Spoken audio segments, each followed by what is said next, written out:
BPH benign prostatic hyperplasia. अगर आप incidence की बात करें तो अराउंड 60% लोगों में 50%, लेकिन यह 80 ईयर्स जाते जाते लगभग 100% लोगों में पाया जाता है। समस्या की बात करें तो पेशाब की समस्या जैसे जैसे एज बढ़ती है आपकी बढ़ती जाती है। तो BPH के लक्षण जो है, सबसे पहले आपकी जो है फ्रीक्वेंसी का बढ़ना, अर्जेंसी, अगर आपको पेशाब लगा है तो कंट्रोल करने में दिक्कत होना, रात में बार बार पेशाब लगना, पेशाब शुरू होने में टाइम लगना या पेशाब करने के बाद भी पेशाब लगा रह जाना आदि समस्याओं को देखा गया है। इसके अलावा BPH की वजह से आपके पेशाब में इन्फेक्शन हो सकता है, पेशाब में खून का आना देखा जा सकता है। तो ये सारी समस्याएं हैं जो देखी जा सकती हैं BPH में।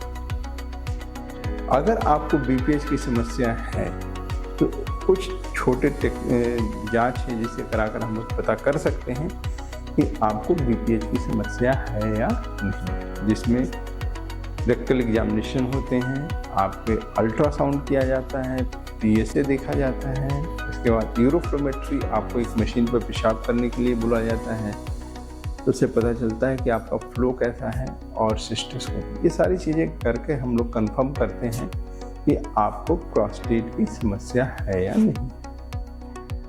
अगर समस्या है तो आपके इलाज कैसे कैसे किया जा सकता है।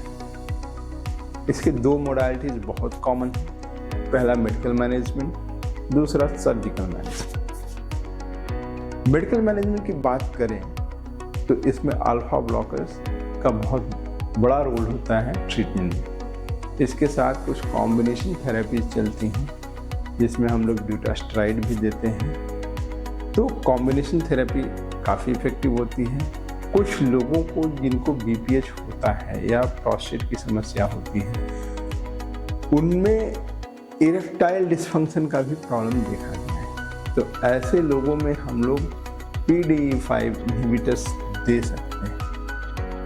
इसके अलावा और भी कुछ मोडालिटीज़ हैं जो इंटरवेंशनल रेडियोलॉजिस्ट के थ्रू होती हैं, उसका मेडिकल मैनेजमेंट किया जा सकता है। और आज के डेट में देखें तो प्रोस्टेट के ट्रीटमेंट में मेडिकल मैनेजमेंट काफ़ी इफेक्टिव है,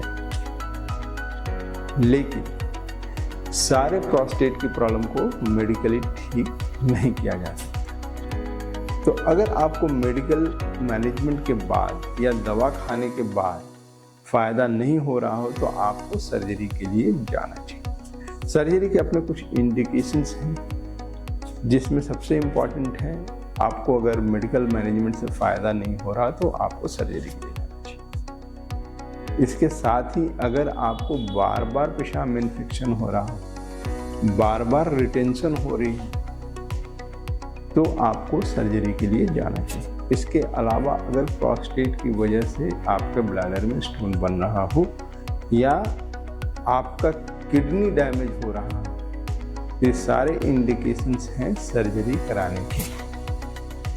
लेकिन सबसे इम्पॉर्टेंट चीज़ है कि इन समस्याओं को आप नेग्लेक्ट ना करें। यह आपकी सबसे पहली जो है क्वालिटी ऑफ लाइफ को पुअर कर देगी। रात को घूमते क्यों रहते हो तुम? नींद नहीं आती? सुसु करना है?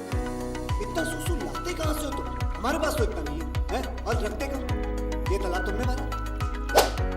आपका रहन सहन काफ़ी अस्त व्यस्त हो जाएगा, आप पूरी तरीके से नींद नहीं ले पाएंगे, आपको डिप्रेशन में जा सकते हैं।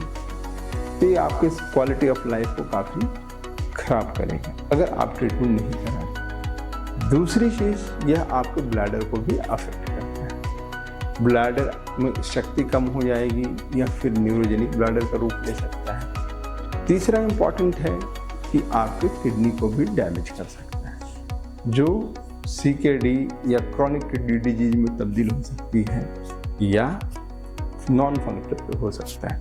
तो अगर आपको प्रोस्टेट की समस्या है तो घबराएं नहीं, यह सभी के साथ आता है और इसका मेडिकल मैनेजमेंट से उपचार संभव है।